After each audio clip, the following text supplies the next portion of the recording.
I want you to know that when Chloe and Halle tell me they demand that I love them at an ungodly hour, I'm going to search the clock for a satanic time, and that's exactly what I'm gonna do.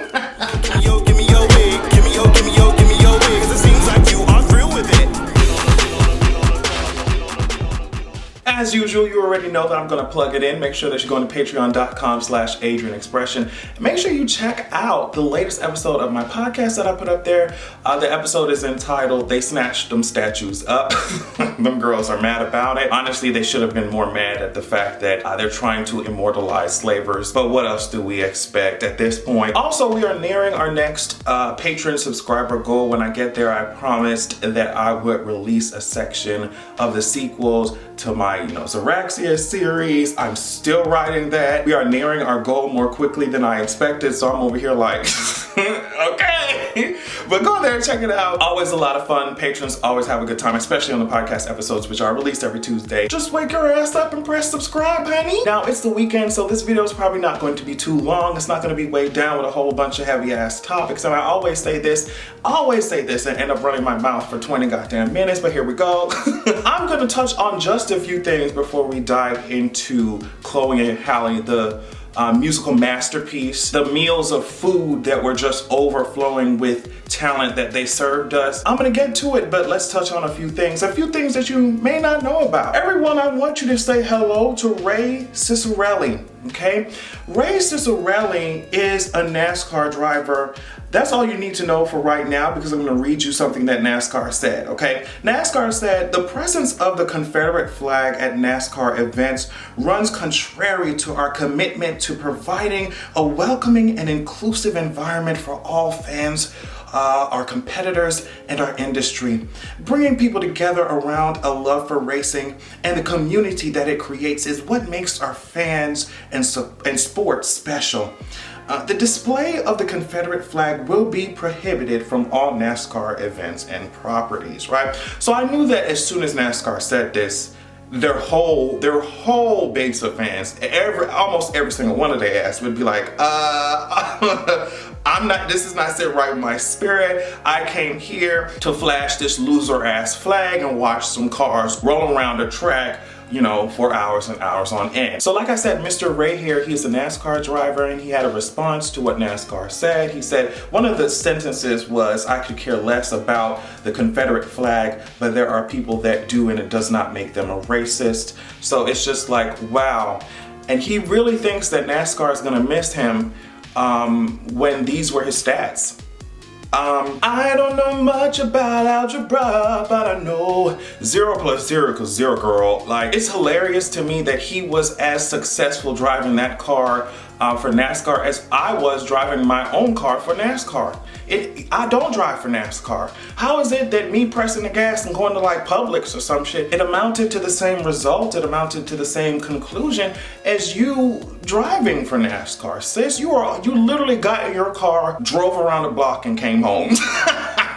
I promise you they're not gonna miss you. Like, people are really obsessed about a flag, waving this flag, even though that shit lost the whole war. Racist ass statues, girl. Usually losers like that, usually people who lost, like, they don't advertise it in that way. Like, don't y'all get tired?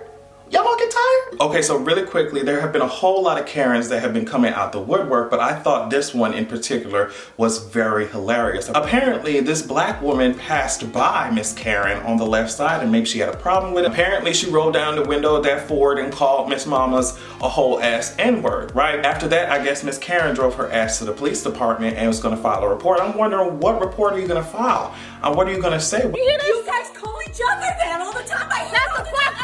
Call the police, tell them what you want to tell them. You're on camera, you're the white lady who called somebody a nigger. It's fucking 2020, you're pathetic. Take this anymore. Please call her an officer. Please, call her an officer. You want to call people niggas today. I got time, lady. I'm so tired of this. I'm tired too. Black people been tired for 400 years, lady. Hey, I have time, lady. Once those Karens start stuttering like, that's when they know they've encountered a wall of accountability, and that's when the fake tears start crying. She was like, oh, I just can't take it anymore. I just can't take it. What can't you take, girl? You're literally about to file a police report for no reason. I'm so tired of this. I'm so tired of this. She was so distraught, it seemed like she was losing her balance. I don't know what she was sniffing or trying to smell on that counter. You never know. Her spine couldn't hold up her body if she has one. Her spine couldn't hold her body up because of all them heavy ass white tears, fake tears that were about to leak out of her face inside this police department. And then on top of that, she got on this Photoshop gradient built ass shirt. You need to do the right thing and just use it as a rag to wipe down them old ass wooden dressers that I know your grandma ass got in your house. Like, oh my God, please save it. So Teyana Taylor released this video called Wake Up Love, and it was with, of course, her fine ass husband. I think he was rapping on it as well. The video looks beautiful, it looks really cool, but the thing that kind of got everybody talking was the fact that Teyana Taylor in the video kind of announced that she is pregnant. It was so cool to see the little family up there together, and of course we stand the talent that is Teyana Taylor. But I just thought this was especially funny because not too long ago she was on live. Her daughter was kind of like accidentally letting it slip that she was pregnant, but Teyana was trying to play it off. Mom. Junie, come here. Come here, Junie. Oh, give him the baby. Ah!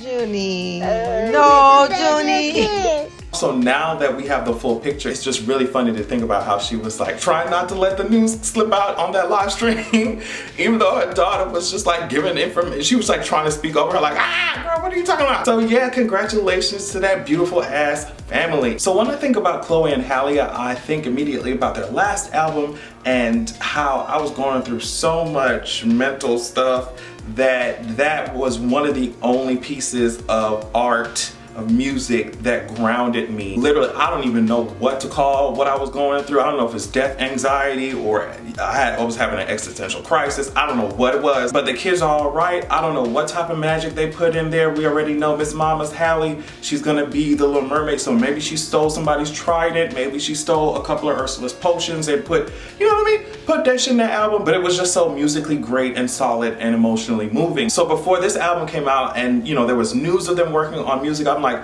I can only imagine the evolution. And of course they have an amazing ass mentor, Beyonce, and they collaborate also with extremely talented songwriters and producers as well. So I was just like, their art. At the end of the day, you know the difference between the people who are just faces for a machine that's behind them versus actual artists who sit down and take pride in what they create and take time to create it, right? So I was like, this is gonna be amazing. And when Ungodly Hour came out, I was listening to that shit. I said, like, it is just straight through a masterpiece, girl. Like, I will say though that picking singles must be very difficult. And I say that because, you know, if you didn't know anything else about them, you just heard Do It and Catch Up, you would have probably gone into Ungodly Hour thinking you were gonna hear something that it wasn't, if that makes any sense. But when you look at, and that's why full bodies of work are so important, because when you look at the whole list of songs with the singles included and you listen to it in order, you're like, everything makes sense, everything is in order, like I get it. That's why I think it's much more difficult for like real true artists who work on full bodies of work to pick singles and send them out, and at the same time have those singles represent their whole, you know, project. I think that must be, I would not be wanting to do that. It must be so hard. But I just want to say that the angel wings and all this imagery and shit put on this album, this latest album, is so applicable because the harmonies sound like I'm ascending into heaven. Every single, the intro alone, I'm like, huh? And to me, it's so crazy that Halle always says that Chloe's the one who produces it. It's so crazy that these girls are producing most of their songs. Like, you don't understand how hard this, like, it's crazy how talented they are. They have a vision, they see it, and they work on it, they execute it. I love how they talked about how Beyonce always be writing notes for them, and you know, they were trying to say, girl, this woman is crazy, without actually saying it. But it's also good to have actual artist development. I think that is missing from the industry as a whole, child. It is missing. So I'm going to, I don't know how to pick my favorite song because, like I said, I feel like every single song fits perfectly and it gives you a different vibe. The whole album is one vibe, but within each song, they're trying to say something different, right? I love the unique ass production on Tipsy as well as on Baby Girl. Love me at the ungodly. I also think that Ungodly Hour, I'm so happy that they made that the title track basically. It's just, I don't know, something about these hooks are so infectious, and I say that because I'm thinking about Busy Boy. Also, the lyrics to Busy Boy are extremely disrespectful. I love this evolution because as sweet and melodic and their beautiful harmonies, as beautiful as they sound on the track, they could be reading the shit out of you on these songs, and you just over here, oh God. If you take a look at these lyrics, I mean, even on Tipsy, they were talking about you strumming on my heartstrings, don't be dumb. If you love your little life, don't fuck up. Tipsy, the whole song, them talking about killing your ass. Like, if you try me, I'm going to drag the shit out you. Period. But like when on face value, and if it just had come on in like a store or something like the mall, you'd be bopping like, oh, this is really cute. But if you listen to what they're saying, they're dragging the shit out of you. It's the same way with Busy Boy. The lyrics of Busy Boy is so disrespectful. And Busy Boy, them girls said, I don't know why you're sending me pictures of that peen, didn't really want to see it. Your girlfriend's over there, ain't y'all talking about getting married and go to Paris and all this shit? Not understanding why you thought that I would be interested in anything that you have to offer me, girl. Miss Mamas, you need to take care of your girl. Get out my face and take care of your girl, okay? You're Busy Boy. The hook to Busy Boy is amazing. We already know Miss Catch Up. I thought that Overwhelmed was a beautiful, like, almost like breath or pause interlude for the album. They were talking about how they forgot that they even wrote that shit, so when they found it, they went ahead and put some more harmonies and vocals on top of it, and that was that. But I think a lot of people can relate to Overwhelmed as well as Lonely. I think they wrote the shit out of that. At one point I was like, all right, Miss Mamas, don't really appreciate y'all reading my mind like this. Who are you when you're alone and you're waiting by the phone and shit? I'm like, okay, Chloe and Halle, like, all right. Chloe and Halle said, we're gonna remind you bitches that y'all are single. Y'all don't have no man. Y'all ain't gonna get no man. Don't make it hard on me, beautiful. Wonder what she thinks of me is beautiful. Rest of your life is mine for the rest of your life.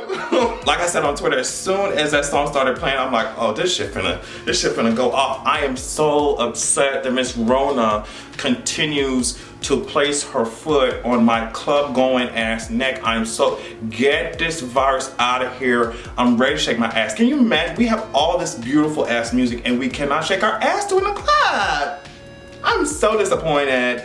At this point, like I said, Miss Rona, we're going to have, is giving very much WWE MMA match fight. We're going to block off an area of the street. We're gonna put a ring in the middle of the street and you need to give me some boxing gloves. I'm going to beat Miss Rona's ass, girl. And it's pay-per-view, y'all gonna have to pay. It's giving very much subscription tees. I'm gonna beat Miss Rona's ass in a crop top and some short shorts. Give me some boxing gloves, I'm gonna beat her ass, okay? Oh my God, I cannot believe I did not talk about Forgive Me. Like I said already, the harmonies and everything, it's just, that's what they do. That's who they are. They have a very amazing ear and it definitely came through on Forgive Me, but I think the music video was beautiful as well, as you can see from all these damn pictures. I love what they were wearing, especially when Chloe had this shit on. It's giving very much glow up tees, it really is.